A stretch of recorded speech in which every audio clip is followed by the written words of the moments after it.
Society relentlessly glorifies the early riser. We are constantly bombarded with images of highly successful individuals waking up at 4 in the morning, conquering the day while the rest of the world remains unconscious. But millions of people attempt this routine and wake up feeling completely destroyed. They drag themselves out of bed, exhausted, relying on massive doses of caffeine just to function. The fundamental problem is that modern society treats sleep like a simple mechanical switch that can be flipped on and off at will. This is a profound misunderstanding of human biology. Sleep is not a passive state of rest. It is an incredibly active, complex biological cascade of hormones, temperature shifts, and neurological cycles. Mastering your sleep and waking up early with actual energy does not require superhuman willpower or motivational quotes. It requires a precise understanding of the biological levers that control your brain. Today, we are going to break down the raw, uncensored mechanics of human sleep architecture. We will explore 5 scientifically grounded mechanisms that dictate how your body falls asleep and how it wakes up. By the time we reach the end of this biological breakdown, you will understand exactly why your current routine is failing and how to engineer a flawless system for morning energy. The first and most critical mechanism of morning energy has absolutely nothing to do with how many hours you sleep. It revolves entirely around the biological consistency of your waking moment. Deep inside the human brain, located in the hypothalamus, sits the suprachiasmatic nucleus. This tiny cluster of roughly 20,000 neurons acts as the master biological clock for your entire body. It dictates the release of hormones, regulates digestion, and controls your core temperature. This master clock thrives on absolute, rigid mathematical consistency. When an individual wakes up at 6 in the morning on weekdays but sleeps in until 10 in the morning on weekends, they inflict a massive biological trauma on this system. In chronobiology, this phenomenon is known as social jet lag. By shifting the waking time by 4 hours, the individual is effectively forcing their brain to travel across 4 time zones every single weekend without ever boarding an airplane. Come Monday morning, the alarm rings at 6, but the brain firmly believes it is the middle of the night. The result is severe sleep inertia, a state of grogginess and cognitive impairment that can last for hours. The most brilliant mechanism for conquering the morning is establishing a non-negotiable circadian anchor. This means waking up at the exact same minute every single day of the week, including Saturdays and Sundays, regardless of when the individual went to sleep the night before. When the waking time is mathematically locked, the brain learns to anticipate the alarm. Roughly 90 minutes before the anchored waking time, the body begins a gradual, highly orchestrated chemical transition. It slowly raises the core body temperature and begins secreting a surge of cortisol. Cortisol is often demonized as the stress hormone, but the morning cortisol awakening response is absolutely essential for human energy. It is the chemical signal that tells the nervous system to become alert and active. If the waking time constantly shifts, the brain cannot predict when to release this cortisol surge. The alarm violently jolts the body awake while it is still deeply submerged in a chemical state of sleep. By enforcing a rigid circadian anchor, the brain does the heavy lifting, delivering a natural, biological jolt of energy right before the alarm even sounds. This transforms waking up from a painful daily battle into an automatic biological reflex. The second mechanism involves the strategic manipulation of light exposure. The human biological clock is completely blind. It relies entirely on the optic nerves to understand what time it is. For millions of years, the human brain synced its internal rhythms exclusively to the rising and setting of the sun. But in the modern world, we have completely shattered this natural alignment with artificial illumination. The hormone responsible for initiating and sustaining deep sleep is melatonin. Melatonin is often called the hormone of darkness because its production is aggressively suppressed by light, specifically the blue light spectrum emitted by digital screens and LED bulbs. When an individual stares at a smartphone or a television screen at 10 o'clock at night, the optic nerve receives a massive dose of blue light. The brain misinterprets this digital light as the midday sun. It instantly halts the production of melatonin, keeping the nervous system artificially alert. To achieve a powerful night of rest, the environment must mimic the natural transition of dusk. The biological system requires a dimming phase. This means drastically reducing overhead lighting and eliminating blue light exposure at least 90 minutes before the intended sleep time. But the architecture of light is equally crucial in the morning. When the circadian anchor triggers the waking moment, the brain desperately needs a massive dose of photons to clear the remaining sleep hormones. Indoor room lighting typically provides around 500 lux of illumination. This is entirely insufficient to trigger a biological wakefulness response. Direct outdoor sunlight, even on a cloudy day, provides between 10,000 and 100,000 lux. The most effective morning protocol involves stepping outside into direct sunlight for at least 10 to 15 minutes immediately upon waking. This massive influx of photons hits the retina, travels to the master clock, and instantly halts the production of any residual melatonin. It simultaneously triggers a sharp release of dopamine and sets a biological timer that will initiate the release of melatonin exactly 14 to 16 hours later. Light is the absolute strongest biological trigger the human body possesses. Managing it with absolute precision dictates the entire quality of the sleep-wake cycle. The third mechanism relies on the delicate balance of human thermodynamics. Sleep is highly temperature dependent. In order for the brain to successfully transition from wakefulness into the deep restorative stages of sleep, the body's core temperature must drop by roughly 1 to 2 degrees Fahrenheit, or about 0.5 to 1 degree Celsius. This thermal drop is a non-negotiable biological prerequisite for sleep initiation. If the core temperature remains elevated, the brain will desperately fight against sleep, resulting in hours of frustrating tossing and turning. Modern living environments often sabotage this biological requirement. We sleep in heavily insulated houses, wrapped in thick synthetic blankets, with central heating keeping the room at a constant, artificially high temperature. To optimize the thermal drop, the sleeping environment must be remarkably cool.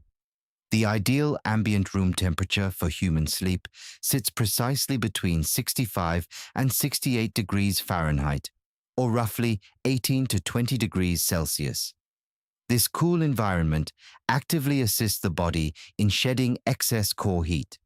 However, there is a brilliant counterintuitive mechanism to accelerate this process. It involves a strategic manipulation of blood vessels known as vasodilation. Taking a hot bath or a hot shower 90 minutes before bed raises the temperature of the skin. As the hot water warms the surface of the body, the blood vessels in the hands, feet, and face rapidly expand.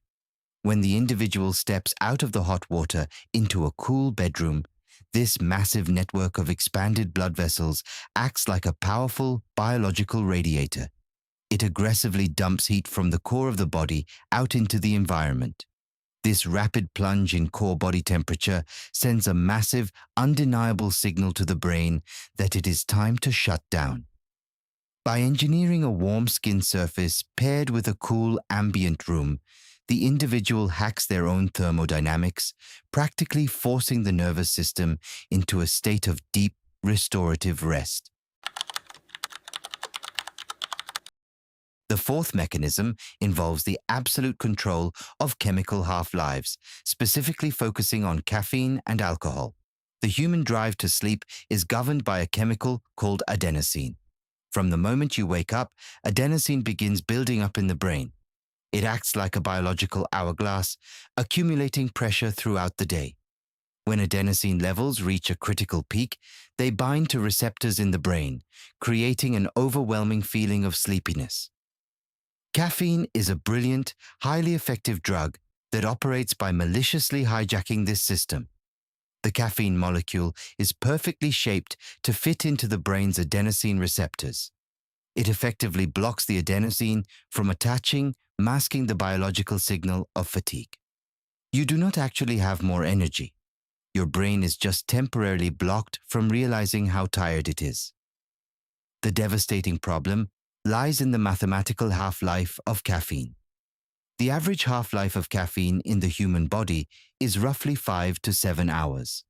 This means that if an individual consumes a large coffee containing 200 milligrams of caffeine at 4 o'clock in the afternoon, by 10 o'clock at night, 100 milligrams are still actively circulating in their brain.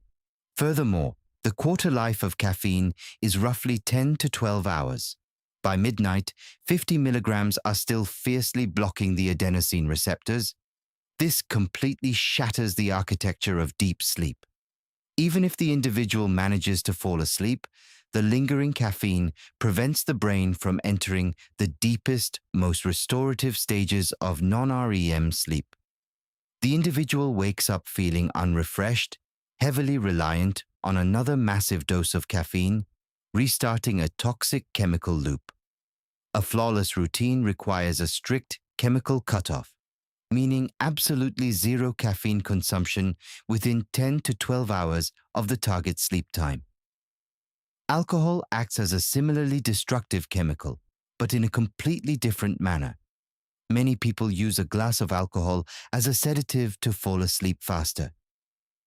While alcohol does act as a central nervous system depressant that induces unconsciousness, it absolutely destroys the architecture of rapid eye movement, or REM, sleep. REM sleep is the critical phase where the brain processes emotions, consolidates memories, and repairs neural connections. Alcohol blocks the brain from entering REM sleep during the first half of the night. As the alcohol metabolizes and leaves the system, the brain experiences a violent rebound effect, leading to fragmented, broken sleep and frequent awakenings. Relying on these chemicals creates a devastating illusion of rest while actively starving the brain of biological recovery. The fifth and final mechanism addresses the pure behavioral psychology of the waking moment. The transition from sleep to wakefulness is a highly vulnerable state. The brain is operating on low dopamine levels, and the prefrontal cortex, the area responsible for logical decision-making, is not yet fully online. When the alarm rings, the emotional center of the brain takes over, demanding immediate comfort and the continuation of sleep. This is why the snooze button is the single most destructive invention for morning energy. Hitting the snooze button fragments the final moments of rest and repeatedly sends the body into a state of cardiovascular shock. Every time the alarm blares, it triggers a mini stress response, spiking heart rate and blood pressure, only to let the body sink back into an incomplete sleep cycle minutes later.